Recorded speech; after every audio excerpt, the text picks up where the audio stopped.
I wasn't thinking about her when I moved into the apartment. It was on the other side of the city, far from the places we used to frequently visit. It was supposed to be my reset. New walls, new memories. But then came the package. I found it sitting at my doorstep one morning. No return address, just my name written in the same swirly handwriting she used to use when she'd leave me notes on the fridge. My stomach sank. I opened it carefully. Inside was a single Polaroid photo. It was of me, sitting in my living room, taken through the window.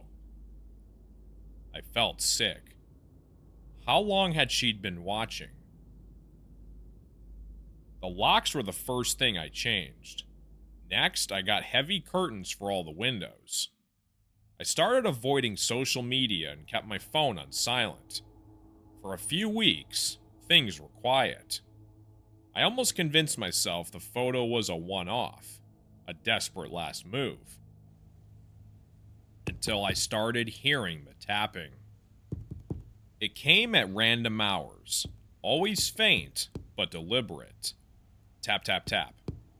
I checked the windows, but no one was there. The fire escape outside my bedroom became an obsession.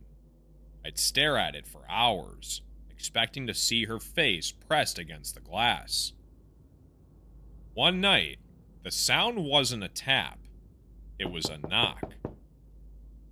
I grabbed my baseball bat that I'd started keeping by my bedside and crept to the front door.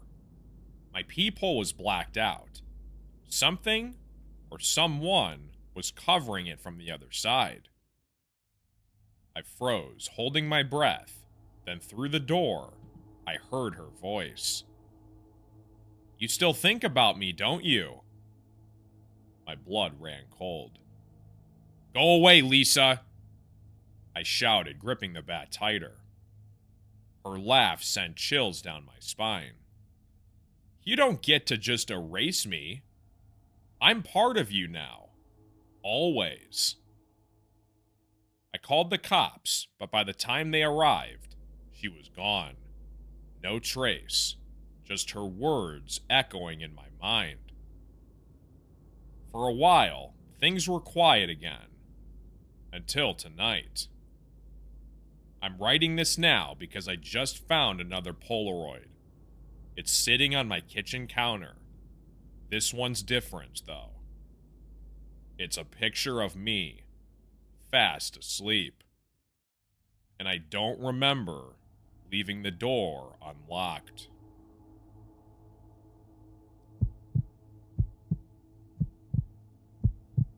It started with the flowers. 3 months after I broke things off with my ex-boyfriend, Greg, I found a bouquet of lilies on my doorstep. No note, but I knew. He always joked that lilies were funeral flowers, and that was his twisted sense of humor. I blocked him on everything after the breakup, but somehow he kept finding ways to get to me. First it was the flowers, then anonymous emails with unsettling messages. "I know you still think about me." I moved in with a roommate, Claire, to feel safer, but even that didn't stop him. One night, Claire came home late and mentioned seeing someone standing by the building entrance staring up at our apartment. When she described him, my stomach dropped. She was referring to Greg. I told myself he was harmless, just desperate for attention. That is, until the night of the power outage. The lights went out at around 11 p.m., plunging our building into complete darkness. Claire was out, so I was alone. I fumbled for my phone, using its flashlight to find the candles in the kitchen. That's when I heard the faint creak of the living room floorboards. "Claire?" I called out, hoping maybe she'd come back and I hadn't heard her. No response. I grabbed a knife from the counter, my hands trembling. Slowly, I moved toward the living room, the faint glow of my phone lighting the way. My heart was racing, every sound amplified in the silence. Then I saw it.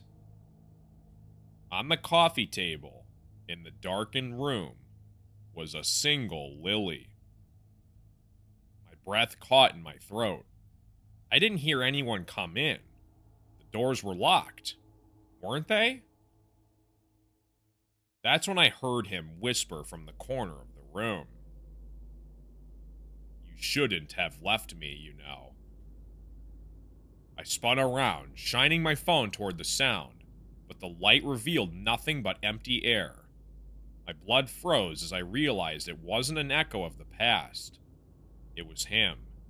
He was inside of our apartment.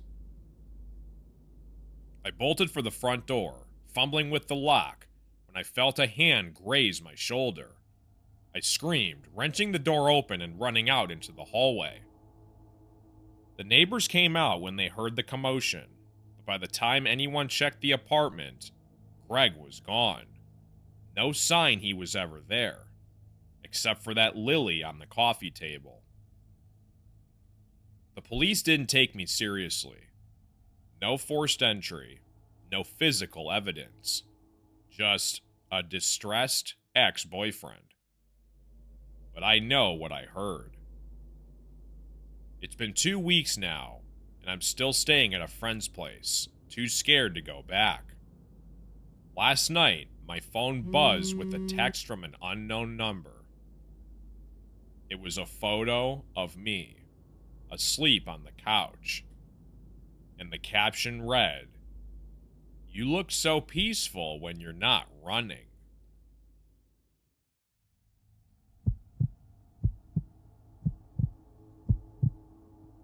I work late shifts at a diner downtown. It's not the best part of town, but it pays the bills. My usual routine is to take the last bus home, earbuds in, hood up, avoiding eye contact with anyone lingering on the streets. That night, though, the bus was running late, so I decided to walk the 3 blocks to my apartment. The streets were unusually quiet, the kind of quiet that makes you hyper-aware of every sound. Halfway home, I noticed the footsteps. At first, I thought I was imagining things. Maybe it was my own echo on the empty sidewalk. But then they grew louder, matching my pace. I glanced back, trying to be subtle. A man was about 20 feet behind me. He wore a hoodie, the kind where the shadow of the hood hid his face. I picked up my walking pace, and so did he. I turned the corner toward my building, heart pounding, and pulled out my phone. My hands were shaking as I called 911. "Hello? I think someone's following me," I whispered. The dispatcher stayed calm, asking for my location. I could barely get the words out as I looked back again. The man was closer now, maybe 10 feet away. I could see the glint of something in his hand. A knife. "Keep walking," the dispatcher said. "Don't engage. Officers are on their way." I tried to stay calm, but my breath was coming in. I made it to the front of my building, fumbling for my keys. That's when he spoke. "Hey, wait up!" I turned, the words catching in my throat. His voice was casual, like we were old friends, but his grip tightened on the knife. I pressed my back to the door, shouting, "The cops are coming!" hoping to scare him off. He just laughed. "They're not here yet," he said, stepping closer. The blue and red lights arrived then, flashing down the street. His laughter stopped, and for a moment, I thought he'd run, but instead, he turned to me, raised the knife and said quietly, "Next time." The cops tackled him before he could move. They found a second knife in his pocket and a roll of duct tape in his bag. I spent hours giving my statement, shaking the entire time. The officers told me he had no ID on him and refused to give his real name. When I got home, there was a folded piece of paper slipped under my door. Scrawled on it were 4 chilling words.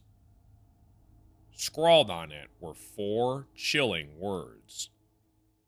I know your name.